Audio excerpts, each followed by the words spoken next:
Shalom, shalom, bien-aimés dans le Seigneur, que la paix du Seigneur qui dure à jamais soit sur tout le monde. Je bénis Dieu de ce que ce soir encore nous sommes là présents, toujours pour le travail et le service du Seigneur. Et la fois passée, nous avons parlé de la Pâque, et c'était la première partie, et là nous sommes encore revenus pour la deuxième partie de la Pâque. Donc, que Dieu vous bénisse. Merci pour votre attention encore une fois de plus. Merci pour votre compréhension. Que le Seigneur nous ouvre encore les oreilles spirituelles. Que nos cœurs soient plongés dans la parole de Dieu afin que la compréhension soit exactement comme le Seigneur attend de nous. Car la parole dit que le souhait de Dieu, que tous nous parvenons à la connaissance de la parole de Dieu.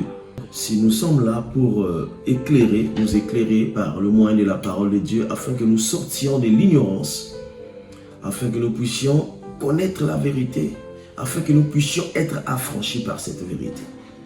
Que Dieu nous bénisse. Donc la fois passée, nous avons parlé sur la Pâque. Et dans ce qu'on avait dit, on avait défini la Pâque. On avait expliqué l'origine de la Pâque. On avait parlé des 7 fêtes solennelles qui étaient pour les Israélites. On avait expliqué un peu la différence entre Israël et Juifs. Donc, on avait parlé de la différence de ces deux termes, Juif et Israël. On avait aussi expliqué la période de l'Ancienne Alliance et la Nouvelle Alliance. Donc, en résumé, peut-être que tu n'avais pas suivi la première vidéo. Pour mieux comprendre la suite, il faut que tu suives la première vidéo. Il faut que tu comprennes la première vidéo afin que tu puisses comprendre aussi la deuxième. Donc là, nous avions reçu beaucoup de questions, nous avons reçu beaucoup d'interrogations. Et c'est ça d'ailleurs qui a poussé, serviteur de Dieu que je suis, de revenir afin de parler de la deuxième partie. Nous avions expliqué la différence entre le Nouveau Testament et l'Ancien Testament. La Bible déclare ceci dans le livre de Hébreux 9, versets 16 à 20. Il dit, aussi longtemps que le testateur est vivant, le testament ne peut pas être valable. C'est-à-dire que pour que le testament prenne effet, il faut que la mort de ce dernier soit constatée. Et nous avons dit ceci, que le Nouveau Testament n'a pas commencé à Matthieu, ni Marc, ni Luc, ni Jean. Ces 4 évangiles ont intervenu dans l'Ancienne Alliance. Parce que les 4 évangiles nous parlent du vivant de Jésus jusqu'à la mort. Donc c'est après la mort, la résurrection que le testament a pris effet. Et par là, nous avons aussi dit en fait que le Nouveau Testament a commencé à partir du livre des Actes des Apôtres, où l'Église avait initié, où il y avait la mouvance du Saint-Esprit qui a commencé avec l'Église. J'aimerais encore rappeler la différence qu'il y a entre Israël et les Juifs. Donc, il y a une question qui a été posée et ça m'a tellement intéressé parce que souvent, nous commettons une grave erreur d'utiliser le mot juif. Et donc, je vais revenir là-dessus pour expliquer qu'en fait, Jacob, c'est Jacob qui a été, le nom de Jacob qui a été changé en Israël, parce que cet homme Jacob avait lutté avec Dieu. C'est ça la définition de Israël. Israël, qui veut dire un homme qui a lutté avec Dieu. Donc d'Israël est sorti 12 enfants, sans compter Dina qui était la 13e fille. Et donc dans la loi, on ne pouvait pas compter les filles, on ne pouvait que compter les 12 garçons. Donc les 12 enfants, c'est eux qui constituent le peuple d'Israël. Mais tous les 12, ils sont venus de Jacob. Et Jacob est venu de Isaac, et Isaac est venu d'Abraham. Donc c'est l'ensemble de ce peuple qui constitue Israël. Mais ce n'est pas les Juifs. Parce que les Juifs viennent de Juda. Or que Juda, c'est une des tribus qui est en Israël. Donc un Juif peut être israélite, mais tous Israélites ne sont pas juifs. Vous comprenez? Tous Israélites ne sont pas juifs. Et aussi, vous allez rencontrer dans la parole de Dieu, c'est après la scission des 12 tribus, parce qu'il y avait 10 tribus qui étaient parties au nord, qui ont formé le royaume de la Samarie.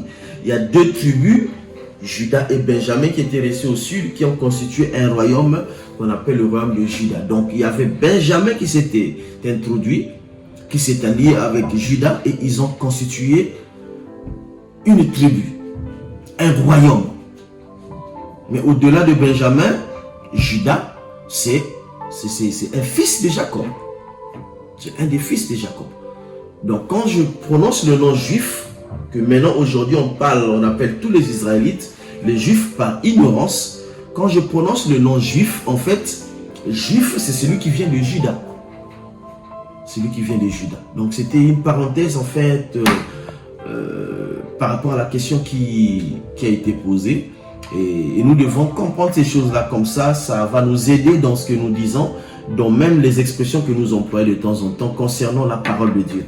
Donc de faire la différence, déjà ça fait une bonne chose. Et dans la première vidéo, nous avions aussi parlé de 7 fêtes qui étaient en Israël, qui étaient des fêtes très importantes et qui sous la recommandation de Dieu.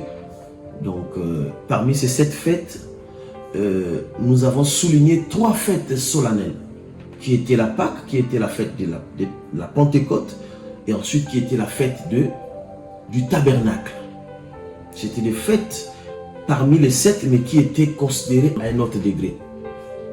Et donc la Pâque, nous avons dit que c'était, selon Exode chapitre 12, nous avons dit que c'était, selon la recommandation de Dieu,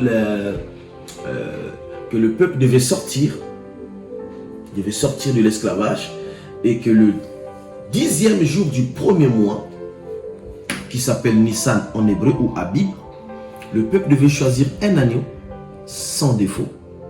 Et comment on devait savoir que l'agneau était sans défaut? Il fallait l'observer pendant 4 jours. Et le 14e jour, l'agneau devait être immolé. Et ce qui devait confirmer que l'agneau était sans défaut. Et nous avons aussi compris que par là que Jésus-Christ était l'agneau qui devait être immolé. Et effectivement, Jésus est passé de Caïphe jusqu'à Hérode. Une parole a été déclarée que voici, on ne trouve aucun mal sur cet homme. Donc ça veut dire que Jésus, partant à la croix, était observé, était qualifié comme étant un agneau sans défaut. Et nous avions compris la définition de la Pâque, qui veut dire passer outre ou bien épargner. Et nous avons expliqué pourquoi épargner. La raison était que ce peuple était pendant 400 ans en captivité entre les mains de Pharaon, et qu'il y avait 9 plaies qui étaient envoyées, mais le cœur de Pharaon était toujours endurci. Ça veut dire qu'il ne voulait pas libérer ce peuple sous le contrôle de Dieu, parce que la Bible dit que en envoyant Moïse, lui-même il devait endurcir le cœur de Pharaon afin qu'il ne puisse pas le libérer. Mais la raison c'était quoi? Ce qui est intéressant aussi, la raison était que tout le monde entier comprenne que Dieu existe et que Dieu était le Tout-Puissant, parce que le monde savait que Pharaon était puissant. Donc les 9 plaies avaient comme pour but de faire connaître le Dieu Tout-Puissant, l'unique et le véritable. Donc la Pâque a intervenu pour libérer le peuple de la captivité, parce qu'il y avait mort d'homme. Et nous avions compris que cet homme-là voulait simplement dire Jésus, voulait simplement signifier lui-même Jésus. Selon Jean 3,16, Dieu a tant aimé le monde qu'il a envoyé son Fils unique, afin que quiconque croit en lui ne périsse point, mais ait la vie éternelle. Donc nous avons compris par là que la Pâque que les Juifs célèbrent jusqu'aujourd'hui, parce que parmi les 7 fêtes, ils les célèbrent jusqu'aujourd'hui, en fait, ils sont dans l'ignorance. Et dans cette ignorance-là, nous connaissons que c'est Dieu lui-même qui est l'auteur. Et nous ne devons pas fêter comme les Juifs, parce que nous ne sommes pas Juifs. Nous ne sommes pas Israélites. Nous sommes les chrétiens.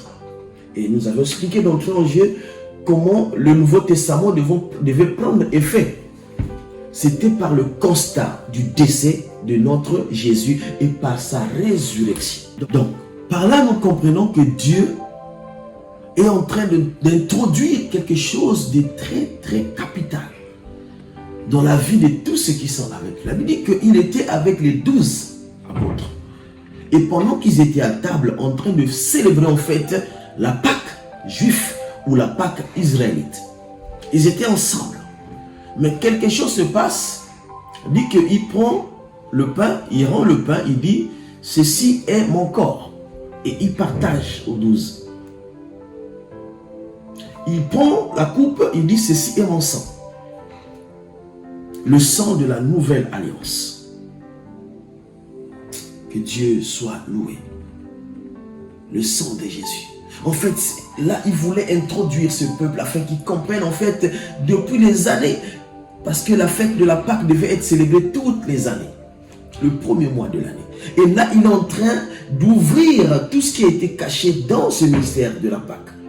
En fait, depuis que vous mangez l'agneau d'un an, en fait, cet agneau-là symbolisait une personne. Et cette personne-là, c'est moi.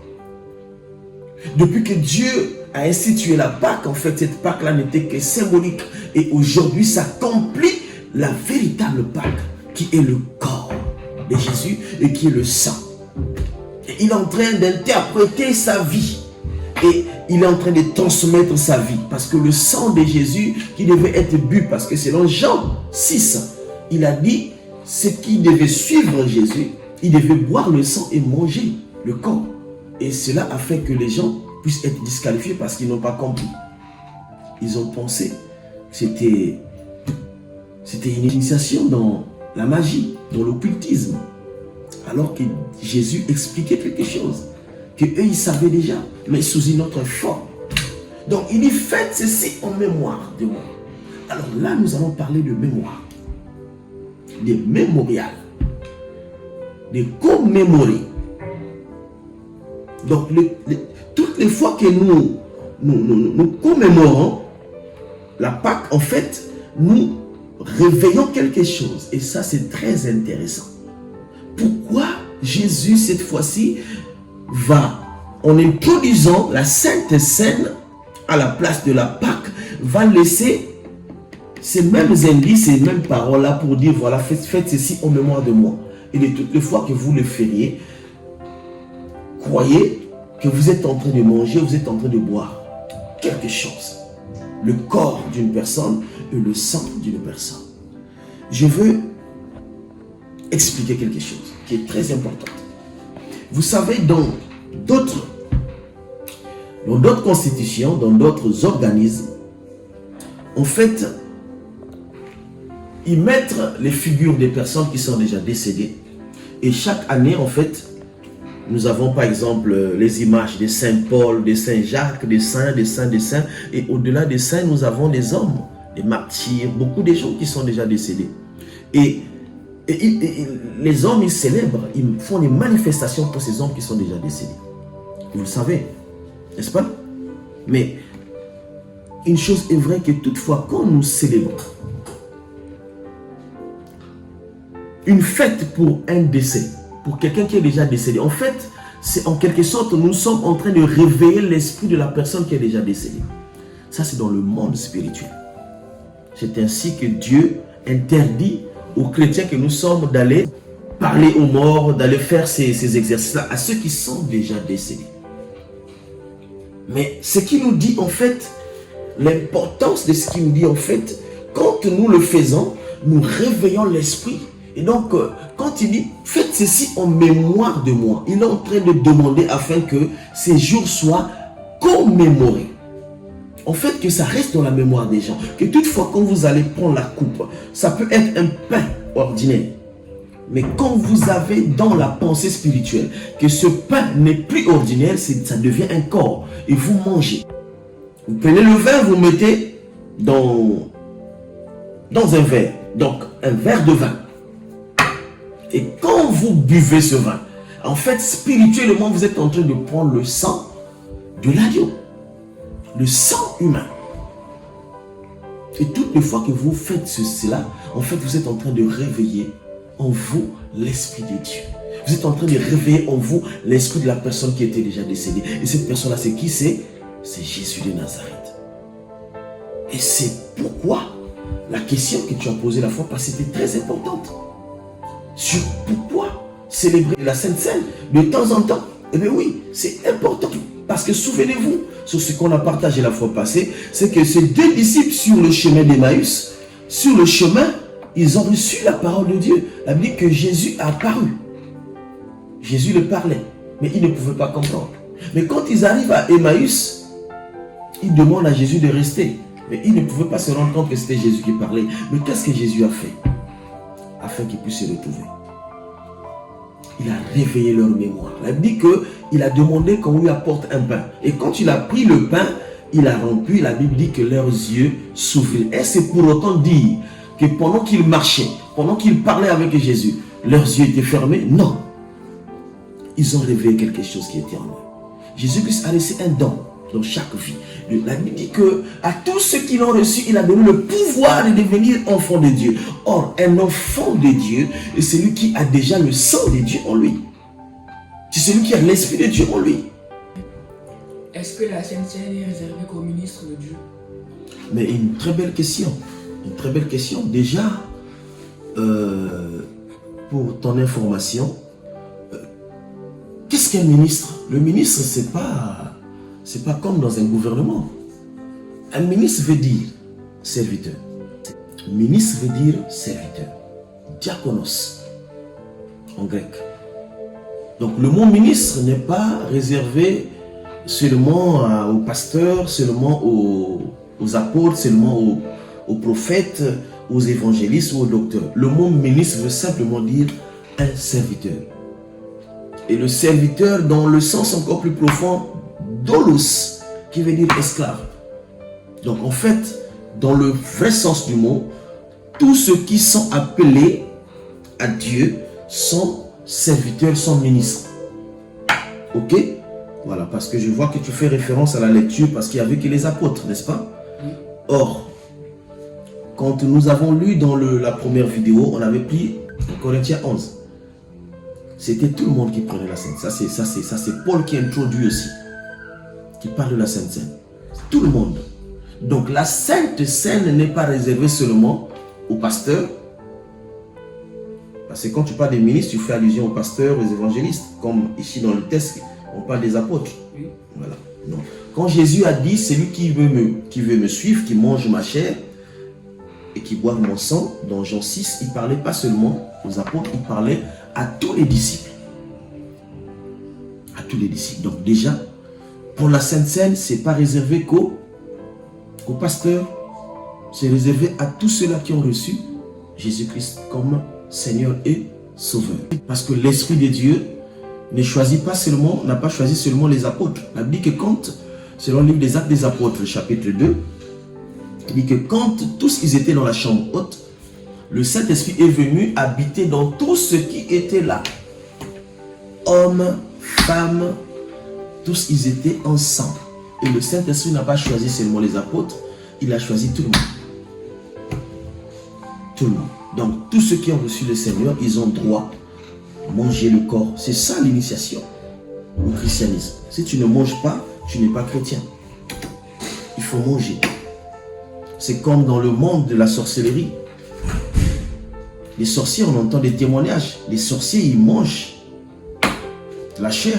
Donc, plus ils en mangent, plus ils en boivent du sang. Nous avons connu des chefs d'État qui, même jusqu'aujourd'hui, il y en a qui boivent du sang humain. Et quand il le boit, vous pouvez prendre ça à la légère. Mais non, pour lui, dans le monde spirituel, il est en train de galoper, il est en train de monter, d'accéder. Et donc, nous aussi, les chrétiens, plus nous mangeons la chair de Jésus, plus nous buvons le sang de Jésus. C'est la restauration du corps du Christ. Et c'était ça la force de l'église primitive. De temps en temps, ils étaient ensemble, ils se retrouvaient dans le repas du Seigneur. Parce que la Sainte Seine, c'est le repas du Seigneur. Ils ont mangé de temps en temps. C'était pour renouveler leur alliance, c'était pour redevenir forts, c'était pour se souvenir de leur appel, c'était pour se souvenir de la mort et la résurrection de Jésus. Ok?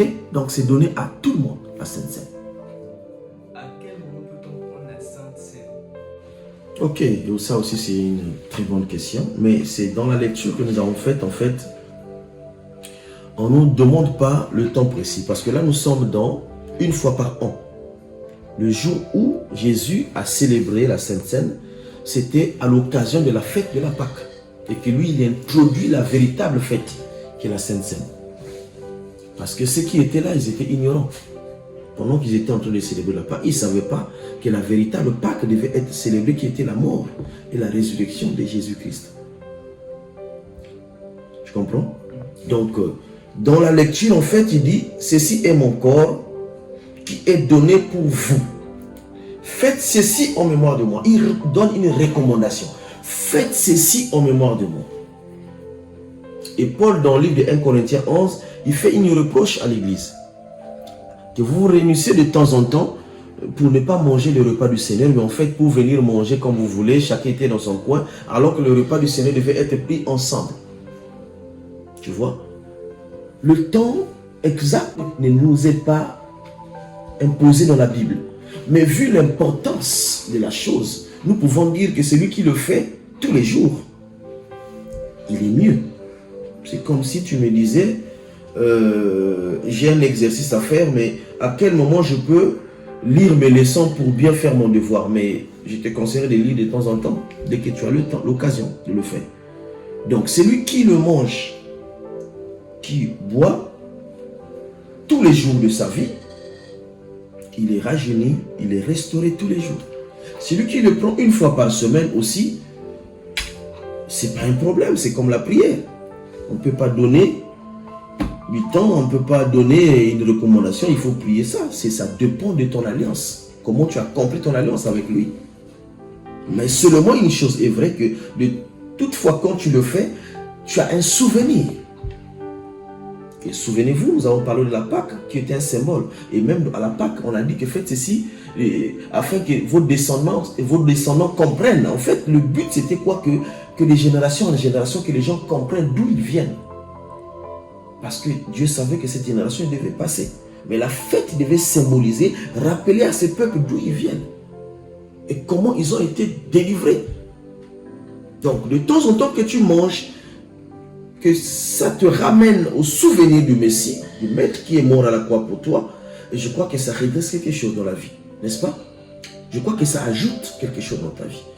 Peut-être que pendant ce temps, tu allais commettre quelque chose de mauvais. Là, la fête, ça s'est passé le soir. Le soir, c'était le début, en fait, du jour, selon la civilisation de ce peuple. C'était le soir. Le jour devait commencer le soir. Et tu vas rencontrer dans la parole de Dieu, on parle du premier jour, un matin et un soir. Depuis la création, on parle du matin, on parle du soir. Et on parle de la première heure jusqu'à... En fait, le jour devait, entre 17h et 18h, si on peut l'appeler comme ça, et un nouveau jour devait commencer. Et donc, c'était au début d'un jour qu'on devait célébrer la Pâque. Donc, maintenant, pour nous, le rappel est spirituel, ce n'est pas physique. On peut le faire le matin, on peut le faire à midi, on peut le faire le soir, on peut le faire à minuit, à n'importe quelle heure.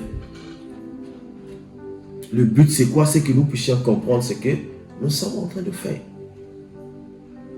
Que nous sommes en train de manger une condamnation, nous sommes en train de boire une condamnation. C'est ainsi qu'il a dit que celui qui va manger indignement, celui qui va boire indignement aura en fait le jugement devant lui. Du coup, que veut dire manger indignement? Manger indignement, c'est toujours dans le texte de 1 Corinthiens, chapitre 11. On va lire à partir du verset 28. Que chacun donc s'éprouve soi-même, et qu'ainsi il mange du pain et boive la coupe. Car celui qui mange et boit sans discerner le corps du Seigneur mange et boit un jugement contre lui-même. C'est pour cela qu'il y a parmi vous beaucoup d'infirmes et des malades, et qu'un grand nombre sont morts. Et le verset 31 dit ceci: si nous nous jugions nous-mêmes, nous ne serions pas jugés. Mais quand nous sommes jugés, nous sommes châtiés par le Seigneur afin que nous ne soyons pas condamné avec le monde. En fait, manger indignement, c'est comme l'auteur, Paul il a dit, c'est s'approcher devant la coupe. C'est-à-dire que manger la chair, ça devient une condamnation pour toi quand tu es conscient que tu manges à un état qui n'est pas juste. C'est-à-dire quoi? Je m'explique. C'est-à-dire que tu as un problème, par exemple, avec ton frère. Il dit que je ne vais pas te parler pendant le temps. Mais tu t'approches devant la coupe de l'alliance. Le rappel, c'est quoi? C'est la mémoire de la mort et la résurrection. Pourquoi il est mort? C'est pour le péché. Pourquoi il est ressuscité? C'est pour la vie. Et toi, tu es chrétien parce que tu es mort avec lui, enseveli, et tu es ressuscité avec lui. C'est ça même l'emblème ou le signe ou la signification du baptême. La mort avec Jésus, la résurrection avec Jésus. Donc quand tu t'approches du pain et du vin, tu dois t'approcher avec un cœur pur. C'est cela que ça veut dire. Ça veut dire que tu as un problème avec ton frère, tu vas aller donner une offrande.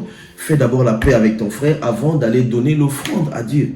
Tu ne peux pas en même temps t'approcher devant Dieu et pendant ce temps que tu as un problème avec ton frère ou ta mère ou ton père. Donc manger indignement veut dire que ne t'approche pas devant la coupe et la chair avec un cœur serré, un cœur de rancune, un cœur de colère, un cœur avec des problèmes. Il faut d'abord régler ton problème. Parce que c'est pour cela que Christ est mort à la croix. C'est pour nos problèmes. Alors que si tu t'approches avec tes problèmes, encore c'est comme si tu étais en train de crucifier pour une seconde fois notre Seigneur. Avec quel genre de vin et quel genre de pain peut-on célébrer la Sainte Seine? Avec quel genre de vin et quel genre de pain peut-on célébrer la Sainte Seine? Il n'y a pas un pain spécial. Il n'y a pas un pain spécial. Seulement, pendant la Pâque, il y avait aussitôt le jour, après le 14e, il y avait la fête des pains sans levain. Donc, il y avait le pain sans levain qui devait être pris. Ça veut dire que sans levain, ça veut dire simplement le pain qui n'avait pas de levure. Voilà, donc, dans le sens spirituel, parce que nous prenons le repas spirituel de Dieu. Il n'y a pas une obligation de prendre un pain sans levain ou... non. Tu peux prendre un pain qui est l'ouvrage d'une boulangerie. Dans ta tête, spirituellement, tu sais que